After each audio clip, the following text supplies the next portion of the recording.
Hello everyone, কেমন আছো সবাই? আশা করি সবাই খুব খুব ভালো আছো। দেখো আজকে মেয়ে বায়না ধরেছে হলো ফ্রাইড রাইস খাবে। তো যেমন কথা তেমন কাজ। তো দেখো আমি এখানে তেলে একটুখানি আদা চিড়ে একটু গোটা গরম মশলা ফোড়ন দিয়ে তারপরে দেখো সমস্ত ভেজিসগুলো দিয়ে দিয়েছি। তারপরে কিন্তু আমি একটু সোয়া চাংকও দিয়ে দিয়েছি। তো আজকে ভেজ তো স্যাটারডে, তো ভাবলাম যে একটু সোয়া চাং দিয়ে দেওয়া যাক, তো মেয়ে ভালোই খাবে।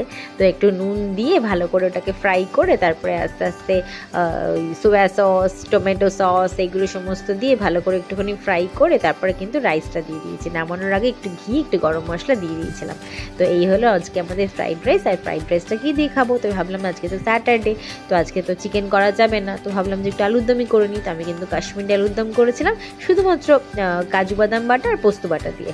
আর কিন্তু আমি খুব একটা কিছু দিইনি, কারণ মেয়ে খাবে, তো আমি খুব একটা কিছু মানে এর মধ্যে অ্যাড করিনি। তো কাজু বাদাম বাটা পোস্ত বাটা দিয়ে আমি আজকে আলুর দমটা করেছি। তো মেয়ে কিন্তু খেয়ে প্রচণ্ড খুশি হয়েছে। আর জানো তো একদিন মায়ের কাছে সব থেকে বেস্ট মোমেন্ট কোনটা বলো তো? হ্যাঁ, তার সন্তানরা যখন তার রান্না চেটে পুটে খায়। এবং মেয়ে আজকে বলেছে খাবে, আমি রান্না করেছি। তারপরে দেখো মেয়েকে খাওয়াতে বসেছি, মেয়ে কিন্তু প্রচণ্ড তৃপ্তি করে খেয়েছে এবং এতটাই তৃপ্তি করে খেয়েছে পুরো থালা চেটে পুটে কিন্তু সাফ করে দিয়েছে। দেখো তোমরা নিজেরাই দেখতে পাবে। তো এর থেকে ভালো খুশির মোমেন্ট কিন্তু কিচ্ছু হতে পারে না। ভালো লাগলে অবশ্যই কিন্তু আমার চ্যানেলটা সাবস্ক্রাইব করে দিও।